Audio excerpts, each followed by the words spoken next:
Salam alaikum, Al-Zulfilaoun, bonsoir. Les partis de l'opposition algérienne réunis à Rome auprès de la communauté de Saint-Égidio déclaraient le 13 janvier 1995 l'Algérie traverse aujourd'hui une épreuve tragique sans précédent. Plus de 30 ans après avoir chèrement payé son indépendance, le peuple n'a pas pu voir se réaliser les principes et tous les objectifs du 1er novembre 54 et a vu s'éloigner progressivement tous les espoirs nés après octobre 1988. Le peuple algérien vivait un climat de terreur jamais égalé, aggravé par des conditions sociales et économiques intolérables. Dans cette guerre sans image, séquestration, disparition, assassinat, torture systématisée, mutilation et représailles sont devenus le lot quotidien des Algériennes et des Algériens. Les conséquences des événements de juin 91 et du coup d'État du 11 janvier 92, l'interruption du processus électoral, la fermeture du champ politique, la dissolution du FIS, l'instauration de l'état d'urgence et les mesures répressives et les réactions qu'elles ont suscitées ont engendré une logique d'affrontement. Depuis, la violence n'a cessé de s'amplifier et de s'étendre. Les tentatives du pouvoir de créer les milices au sein de la population marquaient une nouvelle étape dans la politique du pire. Les risques de guerre civile étaient réels, menaçant l'intégrité physique du peuple, l'unité du pays et la souveraineté nationale. L'urgence d'une solution globale politique et équitable s'imposait afin d'ouvrir d'autres perspectives à une population qui aspire à la paix, la stabilité et la légitimité populaire. Le pouvoir n'a initié que de faux dialogues qui ont servi de paravent à des décisions unilatérales et à la politique du fait accompli. Une véritable négociation reste l'unique moyen pour parvenir à une issue pacifique et démocratique. Saint-Égidio a été un moment important de la vie politique algérienne. En effet, au summum de la crise, ce qu'on appelait la guerre civile algérienne, des personnalités politiques algériennes de premier plan se sont réunies pour examiner la crise que vivait le pays, connu sous l'appellation contrat de Rome, et envisager une feuille de route pour une sortie de crise. La volonté affichée de celles et ceux qui ont participé était de résoudre la problématique algérienne et de trouver un modus operandi de sortie de crise par le haut. Hélas, toute initiative provenant de l'opposition crédible et représentative a été rejetée par la caste militaire au pouvoir, retardant de fait la stabilité du pays. Le retour sur cette phase de notre histoire est d'une importance capitale pour mieux comprendre la pérennité du système à ce jour. Le régime algérien fabrique lui-même ses ennemis, que ce soit en temps de paix ou en temps de crise politique et sociale, telle que nous la vivons aujourd'hui. Il ne peut se contenter de partager démocratiquement par le suffrage sincère le pouvoir. C'est pour cela que toute initiative politique d'emprisme échouera. Seule l'unité d'action du peuple fera tomber le système et ses relais.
Bonjour, ça va?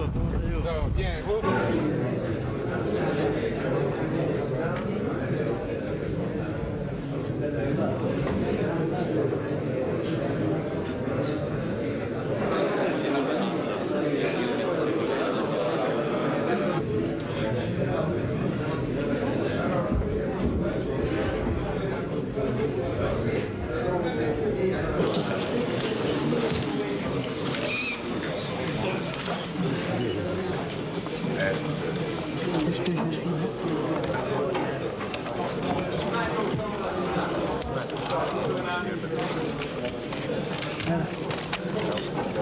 No, cioè io quello devo lavorare, no, lavorare.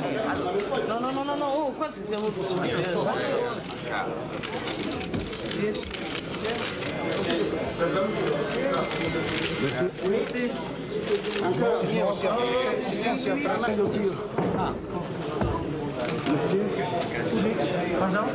Regardez ici.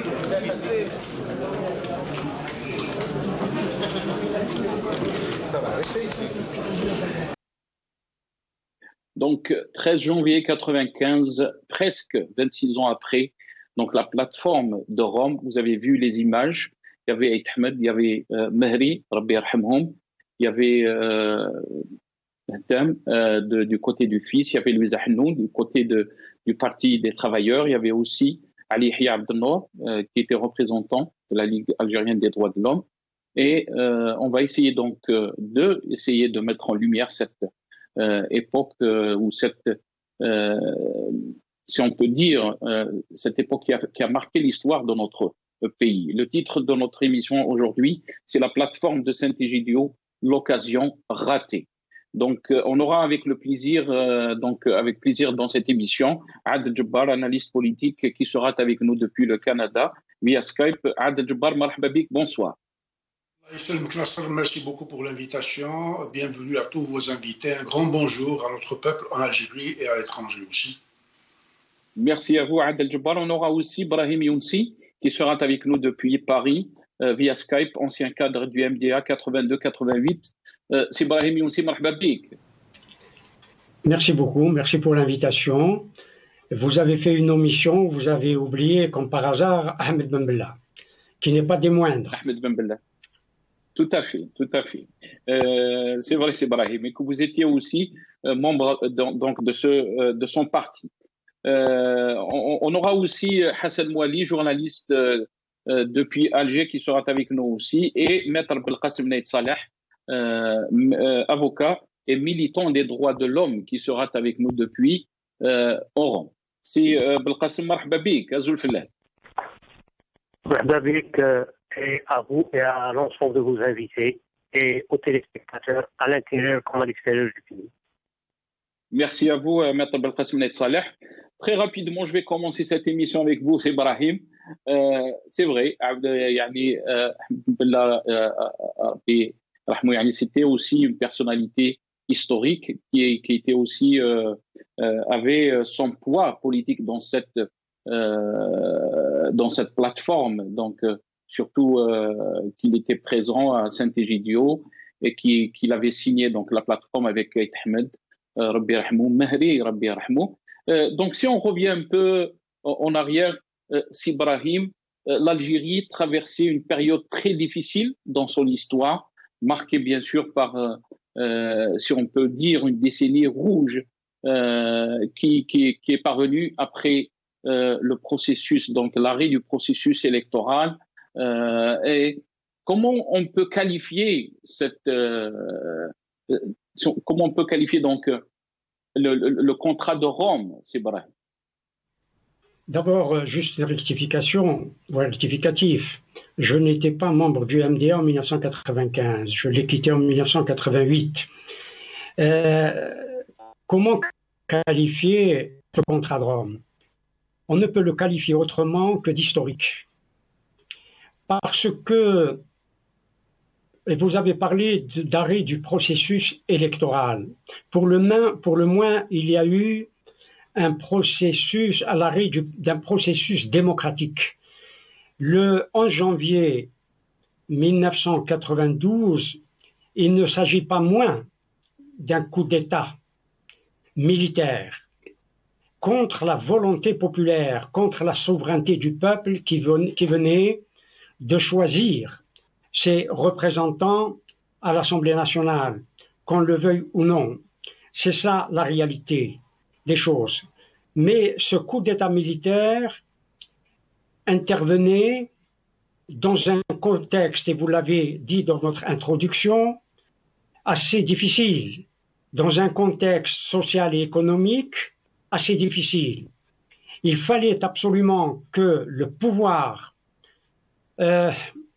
s'engage, provoque la violence, parce que c'est lui qui l'a provoqué, provoque la violence pour faire passer des mesures sociales et économiques draconiennes que le peuple algérien, dans la paix, n'aurait pas acceptées, à savoir des exigences du FMI, du Fonds monétaire international, à travers les programmes d'ajustement structurel. Les Algériens ont dû, malgré tout, serrer la ceinture. Ils avaient la violence, il y avait une guerre, une effusion de sang entre Algériens et une effusion de sang que le pouvoir a voulu. Il a délibérément voulu, comme il essaye de le faire d'ailleurs à tout moment, où il se sent aussi fragilisé, où il se sent affaibli.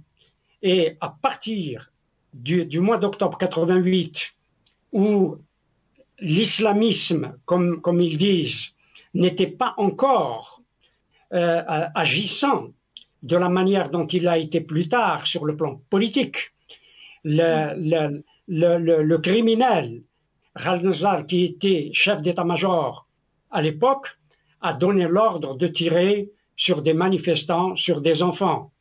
Et le pouvoir n'a pas hésité à utiliser ce qu'il y a d'atroce. Et cela est un crime contre l'humanité, tel que le définit l'accord de Rome, pas celui dont nous parlons aujourd'hui, ou le traité de Rome, pas le traité européen.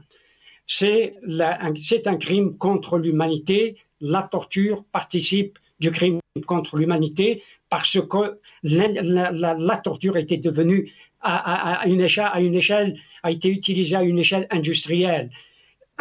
Voilà ce que ce régime, ce que ce système a fait du peuple algérien.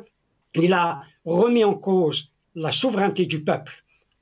La réunion ou le contrat de Saint-Égidio revenait à l'origine parce qu'il a cité et fondé dans ses valeurs, dans les valeurs de l'Algérie, la déclaration du 1er novembre 1954, et il a toute la problématique, tout le contrat de Rome de 13 janvier 1995 était fondé sur la déclaration, sur l'appel du 1er novembre 1954 et rétablit les fameux principes, le cadre des principes de l'islam. Tout le monde l'a accepté. Hussein Ahmed a accepté puisqu'il a signé le contrat. Ali Abdel-Nour a signé parce qu'il a accepté le contrat. Et tous les autres ont accepté parce qu'ils ont accepté le contrat. Et c'est un des contrats. Et c'est vraisemblablement le seul contrat qui a réuni une frange importante, très large et différente, plurielle des partis et des personnalités algériennes. Très bien, mais il y avait des critiques, on va essayer de revenir, Ibrahim, sur donc, le régime qui critiquait ce temps-là, donc cette plateforme. Je vais donner la parole à Adel Djebbar. Adel Djebbar, comment peut-on qualifier la plateforme de Saint-Égidio en 1995? Donc on parlait de ces partis différents, des mouvements différents, du FLN, du MDA, du Parti des travailleurs, des FIS et d'autres organisations comme donc la Ligue algérienne des droits de l'homme. À sa tête, Ali Abdel-Nour. Donc il signait cette plateforme pour essayer donc d'apporter une solution politique à la crise algérienne. Encore une fois, l'Algérie a raté son rendez-vous avec l'histoire. La plateforme de Saint-Égidio était la meilleure proposition possible pour mettre un terme au massacre et à la guerre civile qui a été déclenchée suite au coup d'État militaire de 92, il faut le préciser, et puis à la violence qui a été engagée de façon unilatérale par les généraux janviéristes criminels et leurs suppôts, les éradicateurs civils, qui ont versé de l'essence sur le feu pour continuer encore dans un déni de droit, de liberté, d'émancipation du peuple algérien. Cela est tout à fait clair. La plateforme de Saint-Égidio qui a réuni des ténors, dont Ben Bella, Allah yarhamou, Mahali, Allah yarhamou, Aït Hamid, Allah yarhamou, et tous les autres, et pas des moindres, Dr Ben Mohamed, sont sortis avec une plateforme en 13 points qui est extraordinaire. Parmi ces 13 points, le plus important était de revenir à la déclaration du 1er novembre 1954 dans le cadre des principes qui sont constitutifs de la personnalité algérienne, à savoir la mazirité, l'arabité et l'islam. C'était la première fois de mon vivant que je voyais que ceux qui étaient accusés d'être des partis intégristes fondamentalistes prônaient la liberté du culte, de confession, l'alternance pacifique au pouvoir, l'impossibilité de renverser un pouvoir qui a été élu par le peuple, donc la souveraineté du peuple était au-dessus de tout le monde. C'était la première fois aussi qu'on faisait référence à la séparation des pouvoirs, donc un pouvoir judiciaire qui constitue le toit, et puis un pouvoir législatif et un pouvoir exécutif qui subit le contrôle parlementaire. Malheureusement, nous avions affaire à des jusque-boutistes. Ça n'a pas changé depuis 1995 jusqu'à aujourd'hui parce qu'ils nous dénient le droit de nous prononcer pour dire nous en avons marre, nous voulons être libres. Ils étaient coincés en cette époque-là, en 1995, et puis ils étaient complètement désemparés, ces généraux criminels et leurs suppôts éradicateurs. Donc ils ont eu recours à une astuce très rapide qui a consisté à faire élire par la fraude un de leurs généraux, en l'occurrence Zarouane, et depuis lors, la guerre civile ne s'est jamais arrêtée. À l'époque, ils étaient en train de baisser les rideaux, d'éteindre les lumières et de massacrer à l'arme lourde et au couteau et à la hache des civils. Je ne dirais pas que de l'autre côté, il n'y avait pas aussi des criminels, il y en avait, mais particulièrement, ces groupes islamistes de l'armée sont la création des services. On le sait aujourd'hui, parce qu'aujourd'hui, l'information est beaucoup plus libre. Qu'est-ce qui a changé? Rien n'a changé. Le jusque-boutisme de l'armée, qui a fait un coup d'État contre le peuple algérien, encore une fois en 1999, compte sur ses positions. Et on le voit avec le général-major, le chef d'état-major, qui est en train de parader, qui est en train de se montrer à la télévision, qui joue au chef suprême du pays. Donc rien n'a changé, c'est une armée dictatoriale, entêtée, têtue, bornée, qui ne veut pas écouter le peuple. Ils veulent nous conduire à une situation irréversible, à Dieu ne plaise, la fin sera atroce pour nous. Je ne l'espère pas, en tout cas, j'espère que la raison rentrera par une oreille dans la tête tordue de ces vieux généraux-là. Quand je vois Shengriha, ça me rappelle Bokassa, ça me rappelle Idi Amin Dada, ça me rappelle les empereurs, les maréchals et les généraux des armées africaines. Dans les pays crevés de faim, et eux, ils étaient décorés et ornés de tonnes de fourchettes et d'ustensiles sur les épaules et sur la poitrine, alors que leur armée, vous pouvez la balayer avec un revers de la main. Et donc, que cette armée-là revienne à la raison. Ce pays-là appartient à sa jeunesse, à sa nouvelle génération. Il faudrait qu'ils comprennent définitivement que leur position est sans issue. Très bien. Restez avec nous, Adel Djoubar. Belkacem Naïd Saleh, maître Belkacem Naïd Saleh, je vais vous donner la parole. Belkacem Naïd Saleh, est-ce que vous pensez que donc, la plateforme de Saint-Égidio était une occasion ratée pour notre pays pour retrouver donc la paix et essayer de reconstruire ce pays chèrement acquis, comme je l'avais dit donc dans mon intro, ou de l'autre côté, c'était vu aussi comme une ingérence dans les affaires internes de notre pays. Tout d'abord, il faut être précis, il faut avoir le courage et l'honnêteté intellectuelle, parce que l'histoire jugera chacun, comme il a jugé ceux qui ont commis en 91 cet acte abominable contre la volonté du peuple, et par la suite ceux qui se sont accoquinés avec le régime du fou Bouteflika. Une précision de taille. Il faut rendre justice à 3 personnes, je dirais, qui étaient des instigateurs, ceux qui avaient cet esprit-là, qui sont Maître Ali Yahya Abdelour, et 2 autres personnalités d'une autre dimension, je dirais d'une autre dimension, et je précise en soulignant 1000 fois sur le mot de la dimension historique, qui sont Hussein Ahmed et Mahdi. Ces gens-là voulaient épargner le sang. Ils savaient pertinemment qu'il n'y avait pas de solution et qu'il n'y aura pas de solution politique. Alors ils ont voulu faire cette sortie du haut de ce que nous appelons une nouvelle inspirance de leur réflexion qui est le compromis historique. L'Algérie vivait un drame. Alors on l'a payé chèrement et on continue maintenant. C'est l'État qui paiera. L'État national qui paiera le désastre. Je dirais que Hussein Ahmed avait cette franchise et cette dimension historique et cette vision pour un État algérien indépendant, savait ce qu'il disait.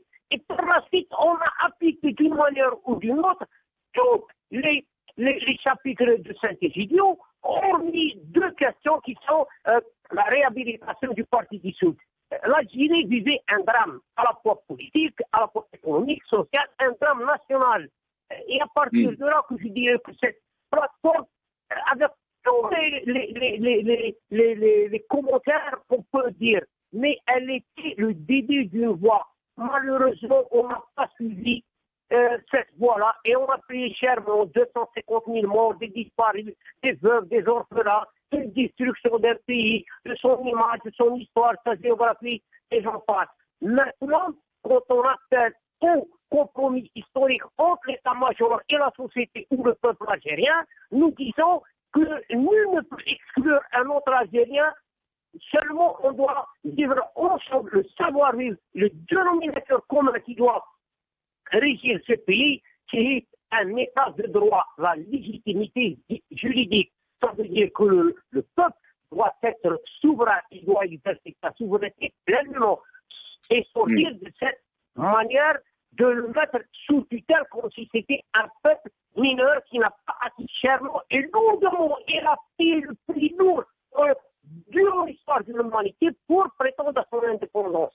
Malheureusement, nous vivons une situation, nous sommes en train de tourner en rond. 30 ans après, on est toujours en train de tourner en rond alors qu'on devrait vivre dans ce pays dans une réconciliation réelle. Il ne faut plus avoir de tabou.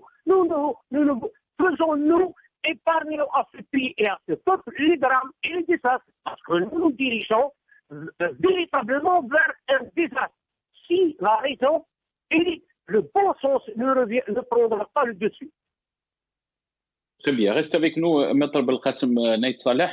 Brahim Younsi, si on revient un peu en arrière, pourquoi le régime n'avait pas accepté donc ce contrat, cette plateforme de Saint-Égidio, alors qu'on y voyait bien sûr différents partis politiques, différents mouvements qui ont signé cette plateforme, mais bien au contraire, ils qualifiaient les signataires de cette plateforme de traîtres.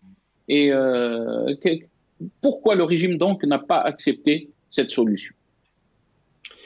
Parce que ça remettait en cause son pouvoir, parce que le système, le régime, ce pouvoir n'était pas l'émanation de la volonté populaire. Et il a jusqu'à aujourd'hui peur de la volonté populaire. Il refuse que le peuple devienne le souverain dans ce pays. Nous le vivons encore aujourd'hui. Il ne pouvait pas accepter un tel contrat qui, et cela a été dit, séparait les pouvoirs, qui consacrait la souveraineté du peuple, etc., etc. Ce système, ce pouvoir ne pouvait pas l'admettre, ne pouvait pas, c'était se suicider. Le contrat de Rome, signé le 13 janvier 1995, pour le pouvoir, c'était sans suicide que de l'accepter. Si vous me permettez juste de revenir sur une chose, sans répondre à qui que ce soit, c'est que sans le Front islamique du salut à Rome, en janvier 1995, ce contrat n'aurait pas eu de sens du tout, quelle que soit la grandeur des hommes qui étaient là.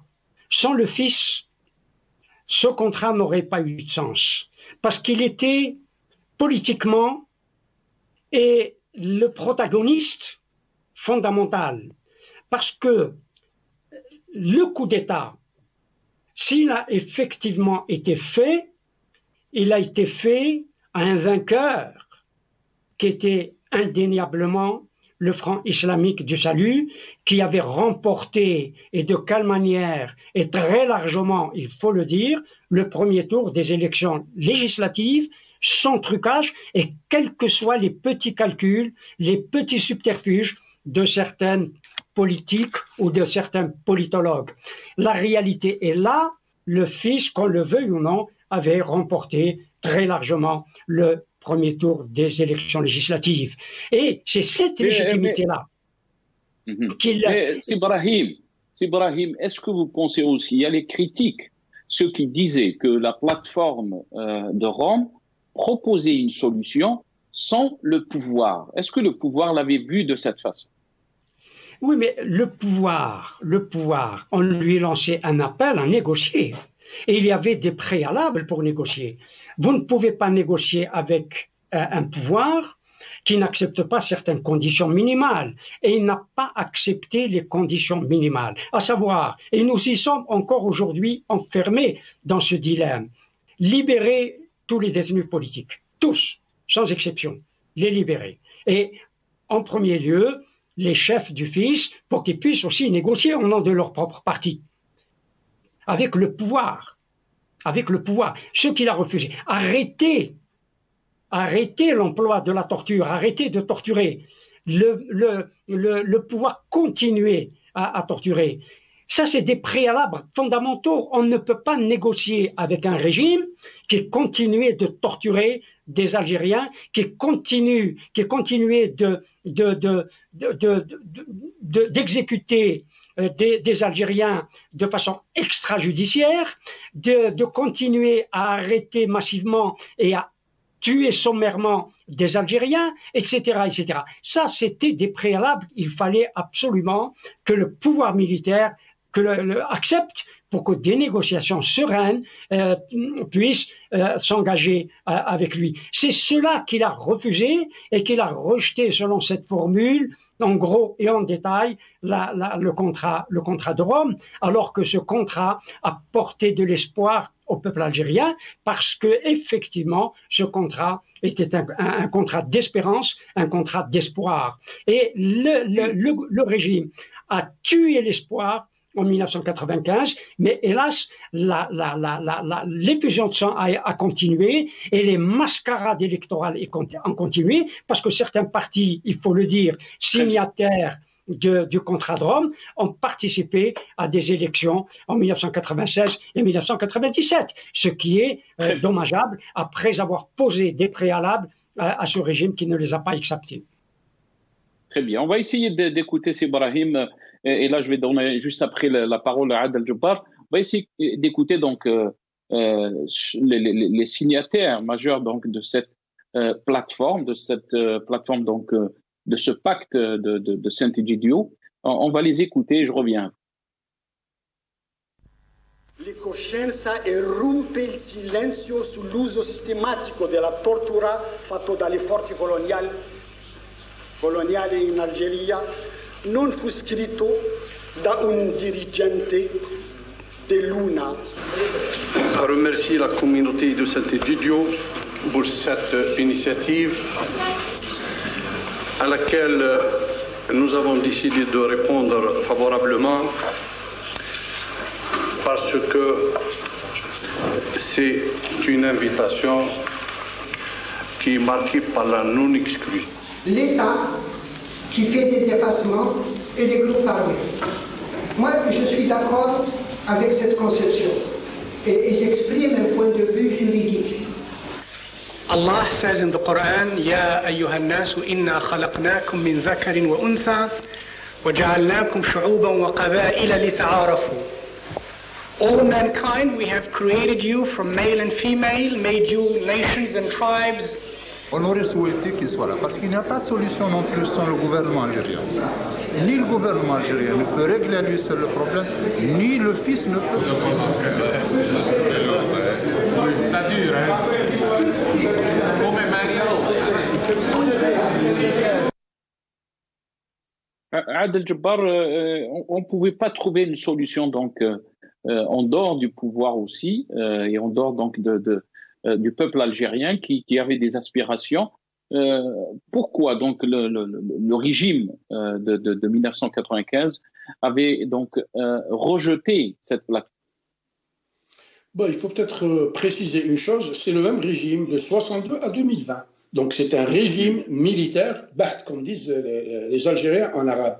Ce régime militaire-là ne pouvait pas accepter ce contrat-là parce qu'il stipulait de façon tout à fait claire, nette et précise la non-implication de l'armée dans les affaires politiques et le retour de l'armée à ses missions constitutionnelles, c'est-à-dire la défense du territoire national, la préservation de l'unité nationale et la défense du peuple.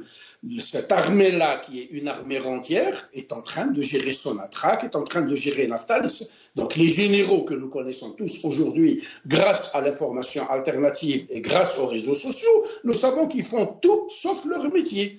Donc c'est des gens qui ne veulent pas lâcher.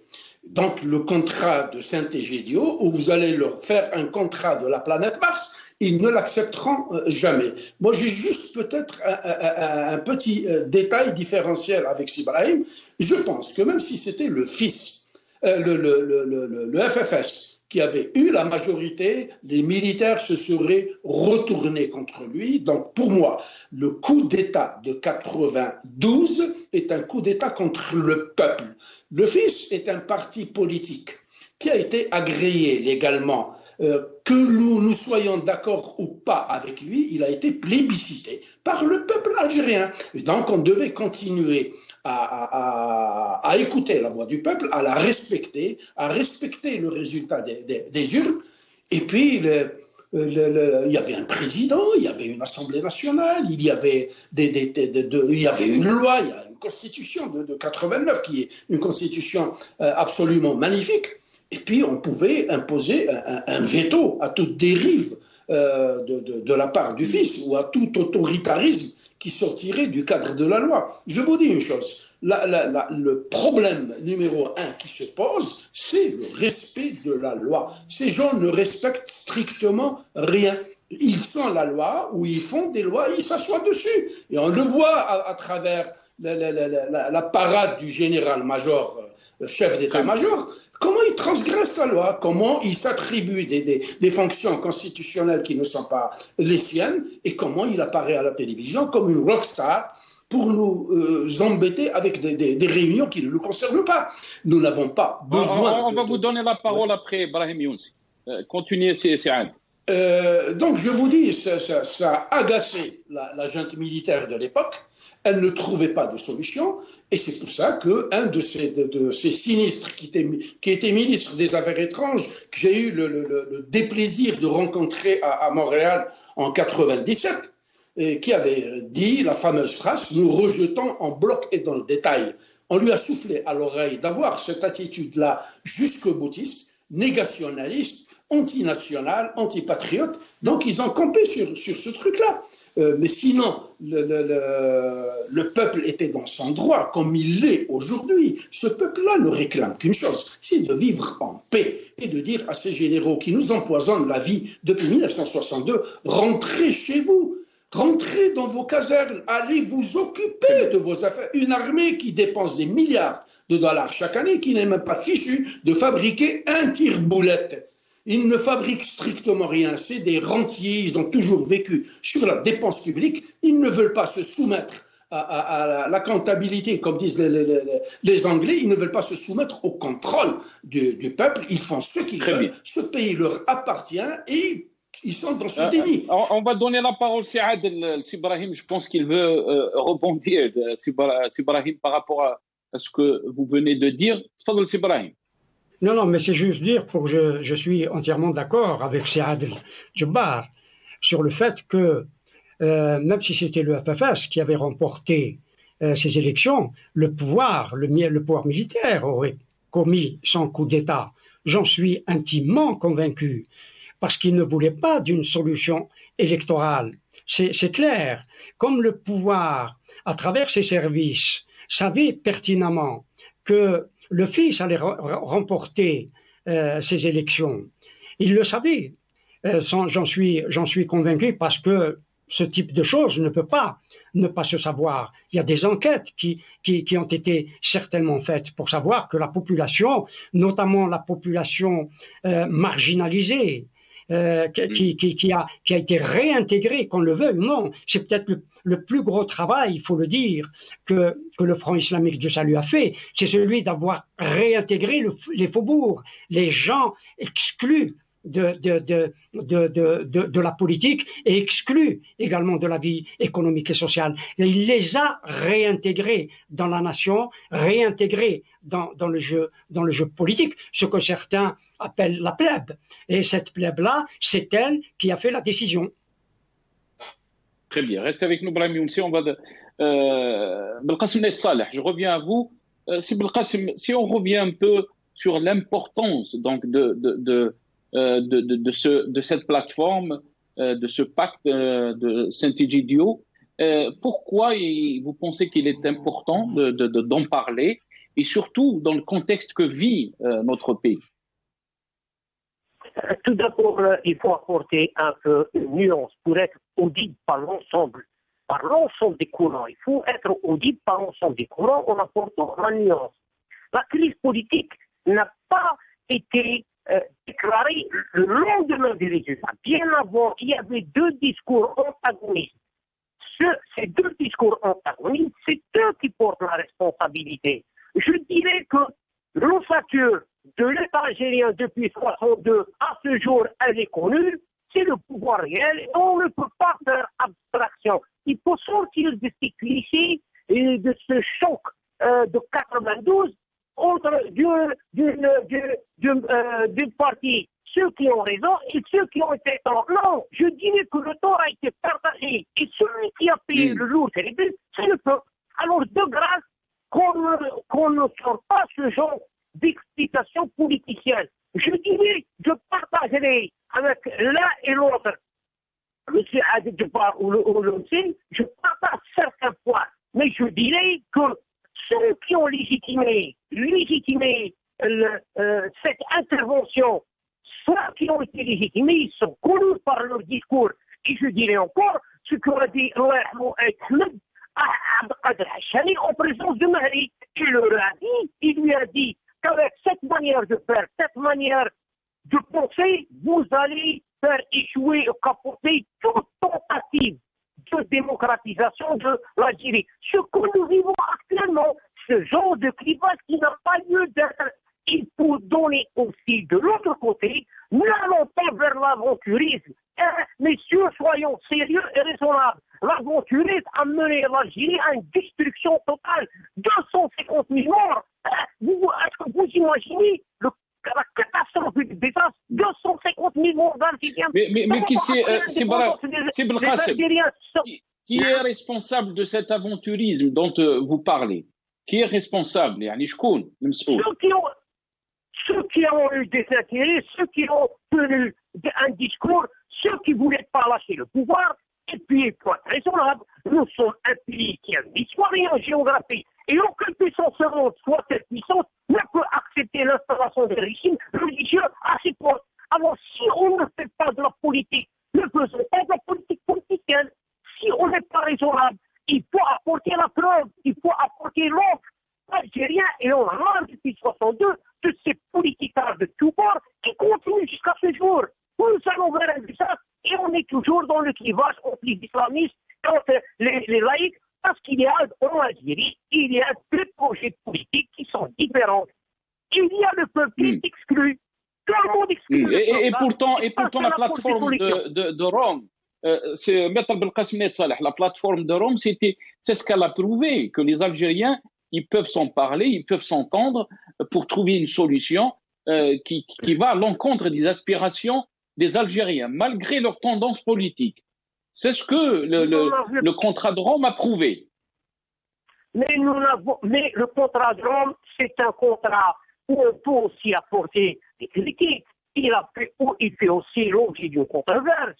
Nous ne pouvons pas faire, pour sauver un pays, une discussion entre des politiciens et laisser le pouvoir réel. Le pouvoir réel n'acceptera jamais qu'il soit exclu de la table de la négociation. C'est pour cette raison que nous appelons à un compromis historique.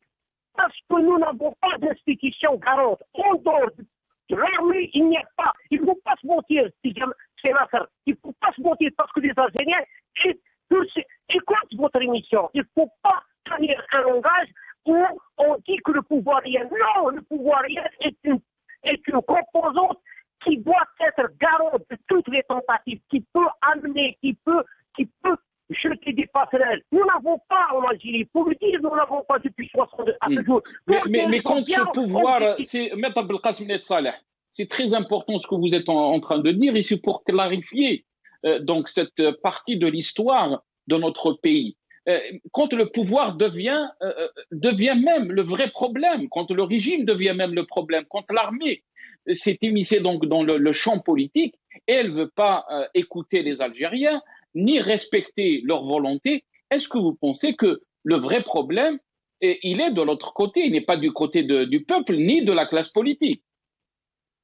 Mais aussi, nous n'avons pas de classe politique, nous n'avons que des boutiques de politicards qui ne cherchent que leurs propres intérêts. Et un de vos intervenants a expliqué qu'à partir de 1996 et 97, il y a des personnes qui ont signé et qui ont participé au mascarade électoral. Je dirais encore mieux, quand Bouteflika est venu, ils sont devenus les privilégiés du système.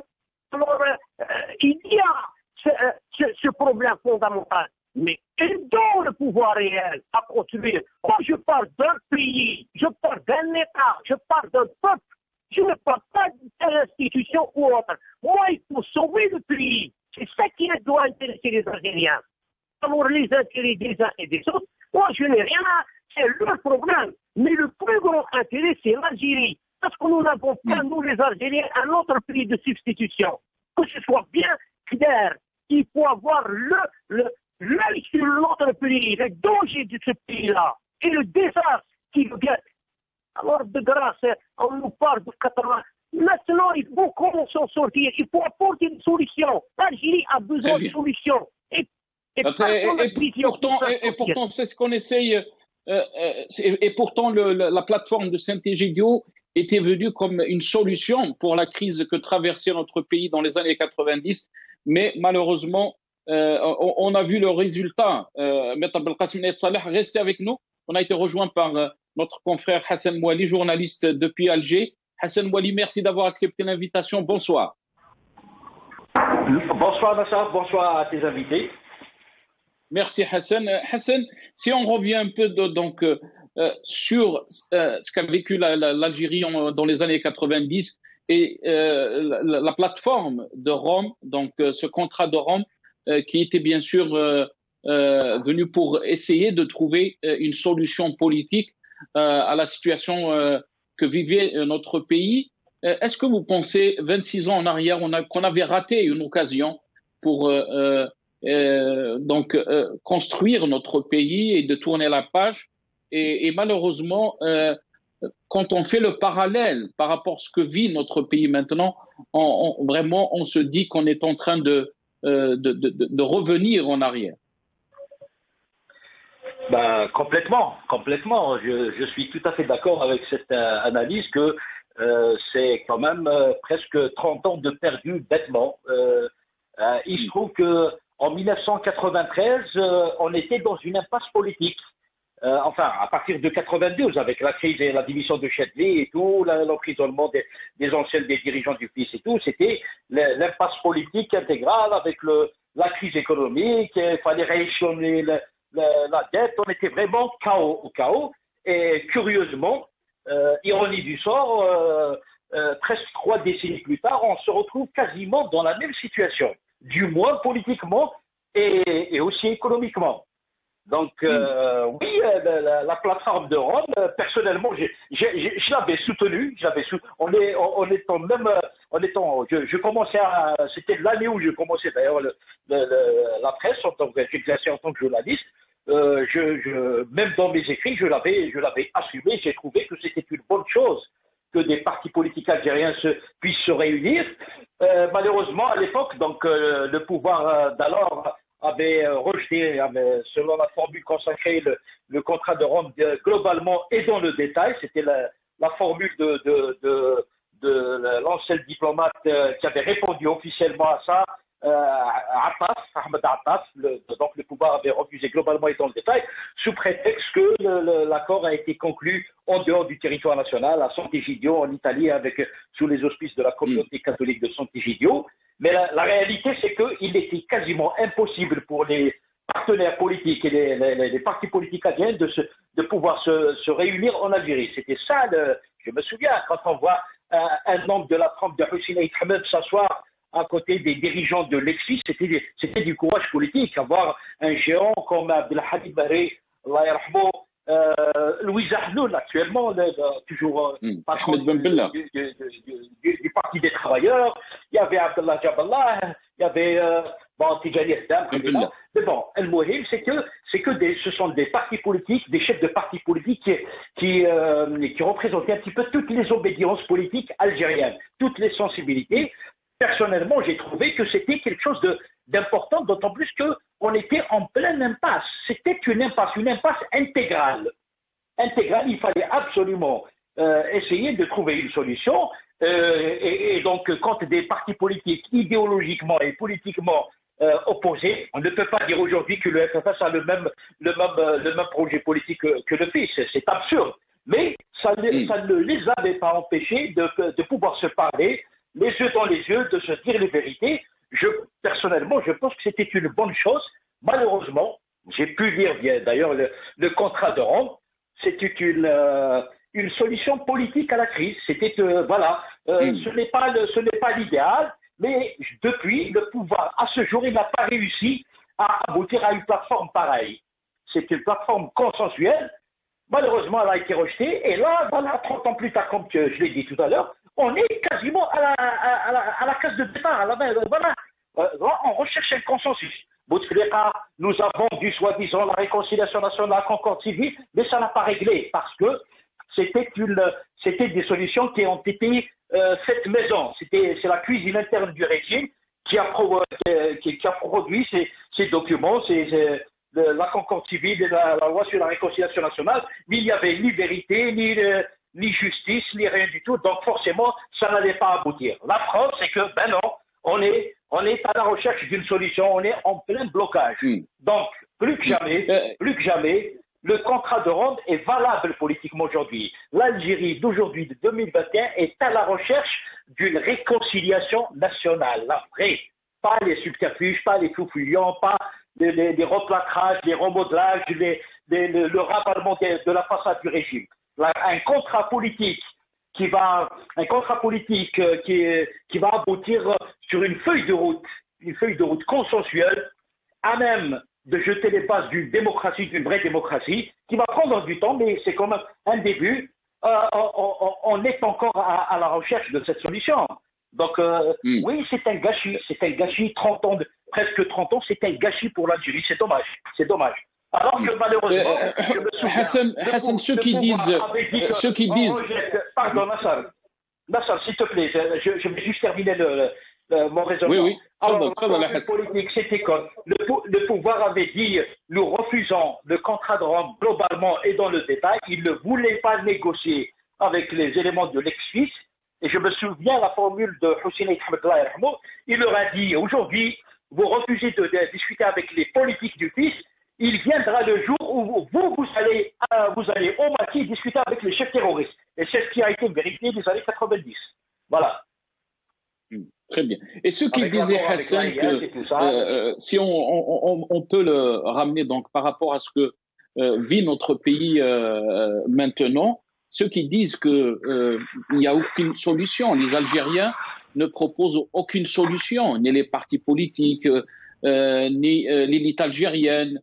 Est-ce que vous pensez que c'est juste parce que si on revient sur cette phase de l'histoire de notre pays, on voit très bien que le régime n'acceptait aucune solution, qu'il était toujours donc dans la logique de la continuité du même régime et des mêmes pratiques. On va essayer d'écouter cette vidéo, Hassan, et je reviendrai à vous. On va essayer d'écouter comment donc le régime des années 90 ou le régime actuel aussi a utilisé les mêmes moyens pour essayer donc de diaboliser ceux qui ont signé cette plateforme. سكان بلدية قنطرة الوطاية عين زعطوك برانيس جمورة نندد بالذين يريدون تدوين القضية الجزائرية خارج التراب الوطني تحت راية سانتيجيديو تحت الكنيسة أو غير روما ونؤيد الحوار الوطني داخل الجزائر بين الجزائريين عامة.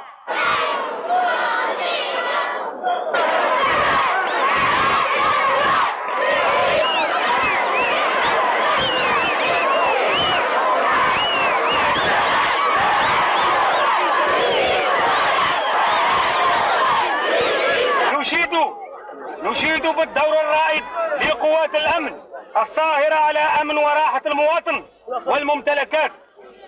ندعو كافة شرائح المجتمع إلى التكاتف والتواصل من أجل تحقيق الوفاق الوطني وتفويت الفرصة على أعداء الجزائر.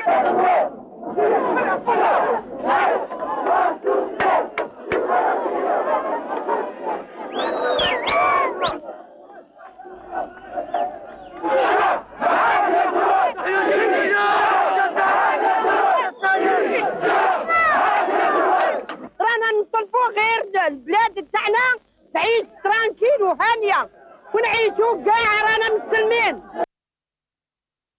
Hassan, vous avez écouté, ça c'était dans les années, donc en 95, juste après la signature. Hassan Mouali, est-ce que vous êtes avec nous?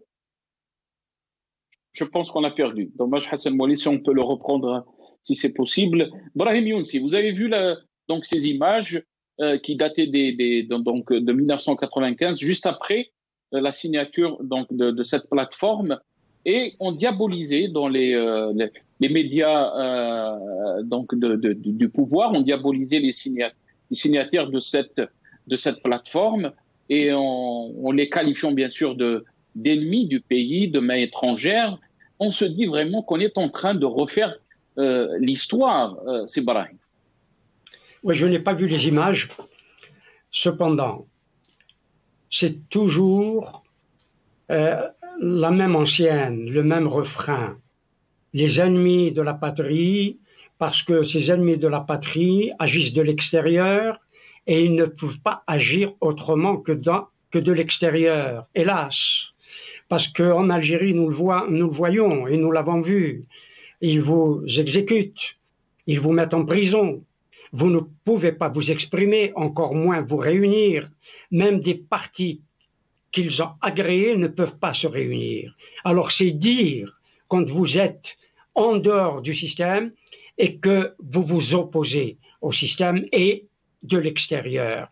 Vous savez, c'est une habitude chez ce système, ce régime, ce pouvoir.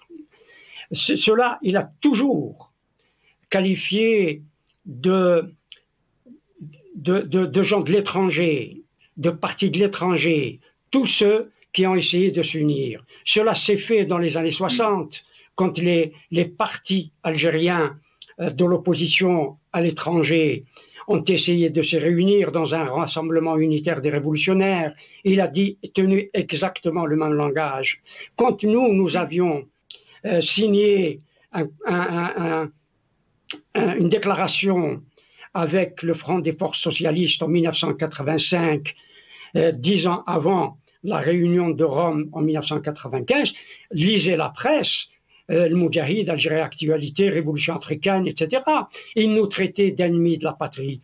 C'est dire que c'est un discours qui revient récurrent.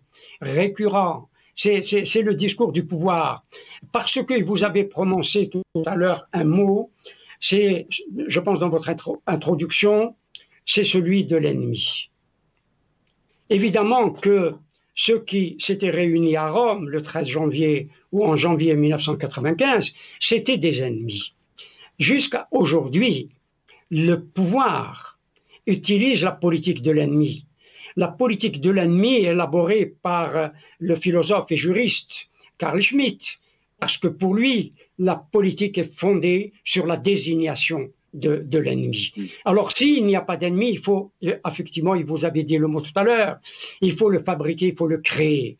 Or, le système ne cesse de se créer des ennemis et de les donner à la vindicte des gens, des autres. Je termine juste là, sur cette question des ennemis. On parle de compromis historique, à mon avis, mal, très mal, parce qu'on ne comprend pas ce que c'est que le compromis historique.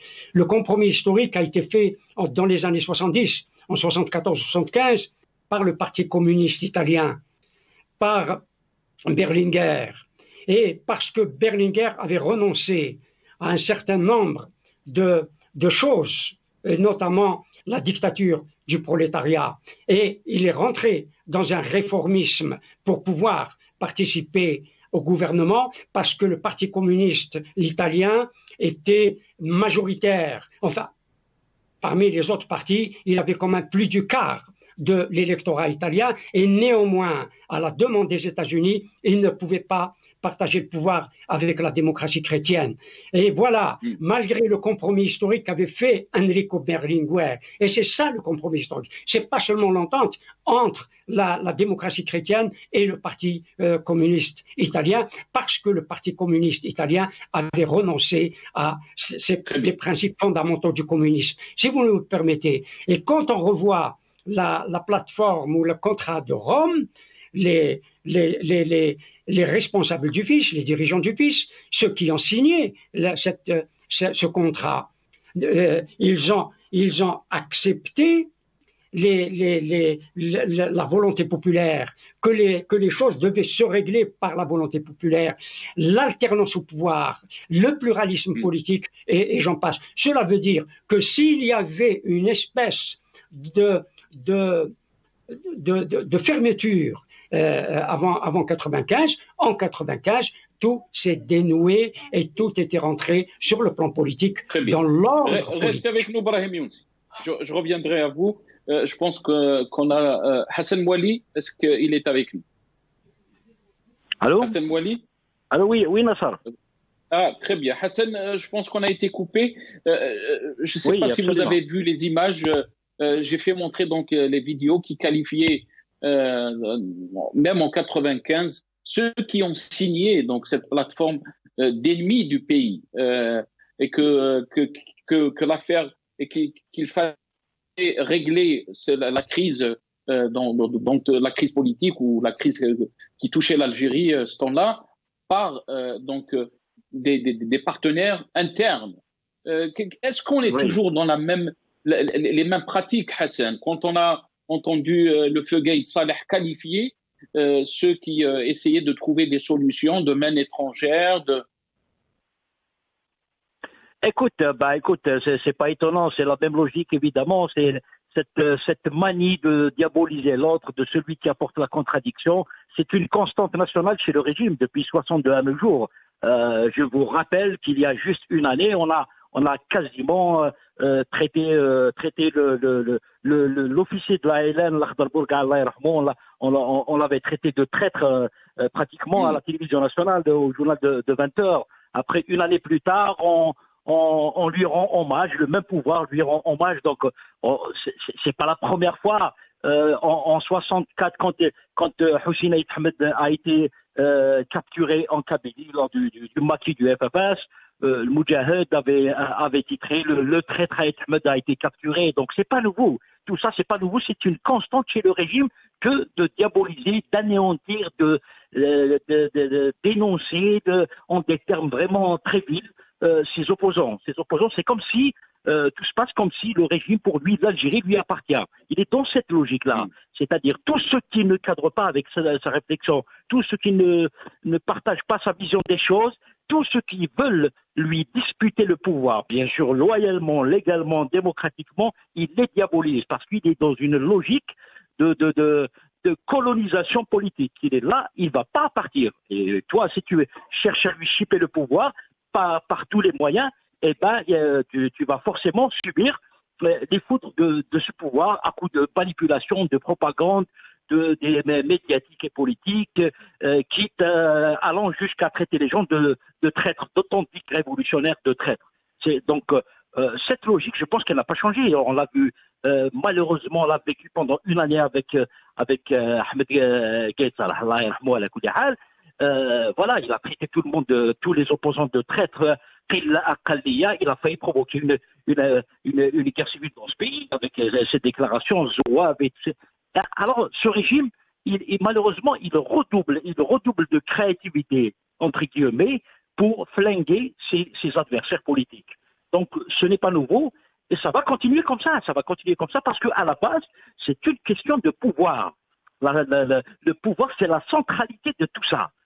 Le régime ne se laissera pas faire, même s'il a des couacs, il traîne des casseroles trop bruyantes en internant son sein, même s'il y a des éléments qui le constituent, qui constituent ce système, lui font très mal. Par exemple, les déclarations d'Ahmed El la dernière fois sur les lingots d'or, il va toujours essayer d'étouffer des affaires, de sorte à se sortir des traquenards, à se sortir des situations compromises pour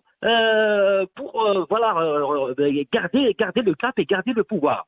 Donc il ne faut pas s'attendre. Le pouvoir ne se donne pas, il s'arrache. Un jour, le fameux Ahmed Yahya, qui est aujourd'hui en tôle, un jour il dit que si l'opposition attend que nous, au pouvoir, ne lui donnons le pouvoir justement, ils peuvent attendre. Ils ne l'auront jamais. Ces gens-là, c'est une privatisation du pouvoir. Le pouvoir, tu sais, Nasser, ceux qui l'ont pratiqué te disent qu'il provoque une espèce d'ivresse. Quand on a le pouvoir, on a l'impression qu'on peut piétiner tout le monde, qu'on peut décider du sort des gens et tout. Donc il fait monter la mayonnaise à la tête. Donc du coup, quand quelqu'un essaye de vous ravir le pouvoir, même si par des moyens démocratiques, vous allez, par un réflexe psychologique maladif, parce que ces gens-là, c'est des gens malades, les gens qui tiennent le pouvoir pendant des décennies, c'est comme si tu lui enlèves son fils. Mais ce pays, c'est nous. Donc nous, c'est à peu près la même chose. Après la Révolution, ceux qui ont fait la Révolution, d'une manière ou d'une autre, on ne va pas dinailler là-dessus, mais ceux-là, la génération de novembre, c'est comme si nous avons libéré ce pays, il nous appartient. Il nous appartient. Il se trouve que la majorité d'entre eux sont des militaires de l'ALN et tout ça. Et donc pour eux, c'est comme si tu leur enlevais quelque chose qui leur appartenait. Le peuple n'est qu'un constituant, un composant de la nation, mais ce n'est pas la nation, ce n'est pas la volonté populaire, ce n'est pas à lui de décider. On décide à sa place. Parce qu'on pense toujours que le peuple algérien n'est pas suffisamment mature pour se prendre en charge, pour reprendre la main sur son destin, décider de s'autodéterminer tout simplement, parce qu'on n'a eu jamais malheureusement ce droit à l'autodétermination qu'on défend pour nos frères sahraouis, mais on le refuse au peuple algérien, c'est dommage. La seule fois où on a donné au peuple algérien le droit de choisir, c'était en 91, des élections. Les résultats ont donné, en 90 déjà, les élections municipales, les résultats avaient provoqué un séisme politique avec la victoire de l'ex-fils Donc, voyez-vous, depuis, ils ont refermé la parenthèse du scrutin libre et démocratique, sous prétexte, bon, ils ont largement joué sur la peur, mais ils ont empêché l'émergence d'une classe politique crédible. À chaque fois qu'il y a un parti autonome qui développe un projet de société, qui essaie de se structurer, de se donner les moyens, on le casse. Et, il n'y a qu'à parler des coups d'État organiques qui ont eu lieu dans la majorité des partis politiques. Le dernier, c'était le FFS. Avant, on disait que le FFS était le seul parti politique qui était hermétique un petit peu au coup d'État organique, au remous organique. Mais finalement, le pouvoir a fini par, à travers la police politique, à travers la voie, il a fini par mettre au pas ce parti aussi. Donc, au jour d'aujourd'hui, nous n'avons quasiment plus de classe politique. Nous avons des boutiques politiques. Nous avons des individualités, des gens comme ça qui parlent plus ou moins bien, qui structurent leur pensée. Ils semblent cohérents dans leur discours, mais en termes de production intellectuelle, de projet de société, de volonté comment dirais-je, de diffuser aussi loin que possible leurs idées au niveau national, ça n'existe pas. Le FLN, qui est l'héritier soi-disant du Front de Libération Nationale, ce n'est pas un parti politique. C'est une Restez avec nous, Hassan Mouali. Je reviendrai à vous, il ne me reste pas beaucoup de temps. Désolé, parce que je dois donner la parole à Adel Djebbar. Adel Djebbar, si on revient un peu sur les points de cette plateforme qui a été signée donc, en 1995 par différents personnalités politiques, on parle du respect et la promotion des droits de la personne humaine, tel qu'annoncé par la Déclaration universelle. On parle du respect de l'alternance politique à travers le suffrage universel, le respect de la légitimité populaire, le rejet de la violence pour accéder ou se maintenir au pouvoir, le rejet de toute dictature, quelle que soit sa nature ou sa forme, et le droit du peuple à défendre ses institutions élues. Si on essaye donc de faire le parallèle par rapport à cette crise politique qui touche notre pays aujourd'hui, on se dit vraiment que c'est les slogans du Hirak qu'on est en train de lire. Non, ça chauffe. Il y a quelque chose de fantastique dans ce pays-là. L'Algérie, c'est une équation simple, mais insoluble, parce que la constance est la même, ou la constante est la même, elle s'appelle l'armée. Et l'armée est le mal originel. Quand je parle de l'armée, je ne parle pas de la troupe, encore une fois, ni des officiers subalternes. Je parle de l'oligarchie militaire comprador qui se comporte comme les généraux mamelouks et qui en même basse sur le pays depuis 1962 et qui, comme le disait Hassan Mouali, l'ont privatisé et puis le cultivent comme leur jardin. Quand je lis les 13 points contenus dans la plateforme de Rome et de Saint-Égidio, je vous assure que je n'ai pas l'impression qu'il s'agit d'acteurs algériens, mais je me dis cette plateforme serait celle d'un pays aussi démocratique que la Suède ou la Suisse ou le Canada ou l'Angleterre. Encore une fois, le contenu des 13 points qui parlent de liberté de confession, de liberté individuelle et collective, de respect du suffrage universel, etc., démontre encore une fois définitivement que le discours de la junte qui présentait le FIS comme un parti fondamentaliste extrémiste tombe à l'eau. Un parti fondamentaliste extrémiste intégriste et violent, comme ils n'ont jamais cessé de le présenter, ne parlerait pas de l'alternance au pouvoir, ne parlerait pas du respect du résultat des urnes, ne parlerait pas d'une armée qui cesserait de s'impliquer dans la politique. Donc, encore une fois, leur discours est décousu par le contenu de cette plateforme-là. Qu'est-ce qui a changé depuis le temps? Rien n'a changé. Ils sont dans le même déni. Au risque de déplaire à certains, nous ne sommes pas... Je ne parle pas à l'impersonnel pour dire il faut qu'on aille vers. Pour aller vers quelque chose, il faut être deux. Un mariage, c'est deux personnes.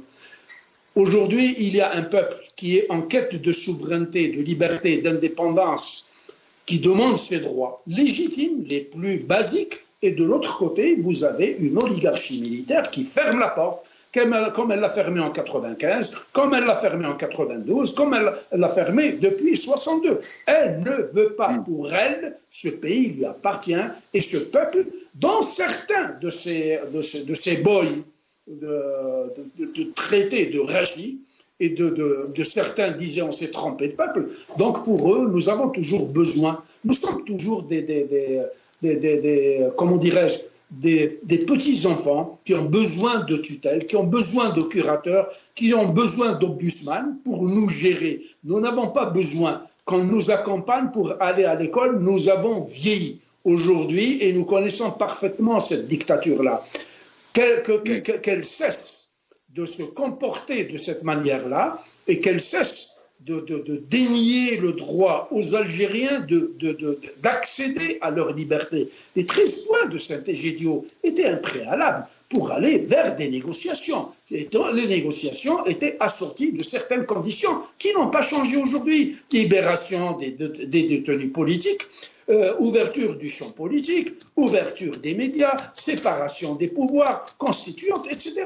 Donc rien n'a changé. La revendication du peuple n'a pas changé. L'attitude sanguinaire, dictatoriale de la junte militaire n'a pas changé non plus. Et il faudrait qu'on puisse trouver un consensus. Le consensus, c'est quoi? Le consensus, c'est se mettre autour d'une table et c'est comme dans un mariage. Pour équilibrer les choses, il faudrait que chacun cède. Or, eux, ils ne veulent pas céder. Eux, ils ne veulent pas céder. Le pays leur appartient, il leur appartient. Ils ont une mitraillette entre les mains et ils s'imposent par la force. C'est pas par l'intelligence, c'est pas par le savoir, la compétence, le patriotisme. On l'a vu. C'est un régime de bandits, de voyous qui a transformé cet État-là en État narcotrafiquant. Tous les généraux sont en prison ou sont en fuite. Ils continuent encore. Le dernier de leur sinistre Premier ministre, qui est un petit trafiquant, donc, qu'est-ce qu'on attend de ces gens-là? Rien. Avec eux, c'est la dérive des continents. L'Algérie quittera le système solaire pour aller en orbite quelque part dans une galaxie encore inconnue. Restez avec nous, Adel Djebbar. Restez avec nous. On va donner la parole. Belkacem Naït Saleh, dans les points qu'il y avait dans la plateforme, c'était très clair, la non-implication de l'armée dans les affaires politiques, le retour à ses attributions constitutionnelles de sauvegarde de l'unité et de l'indivisibilité du territoire national. Et c'est ce que scandait le peuple algérien quand il s'est soulevé le 22 février 2019. Daoula Madaniya Machi Askaria.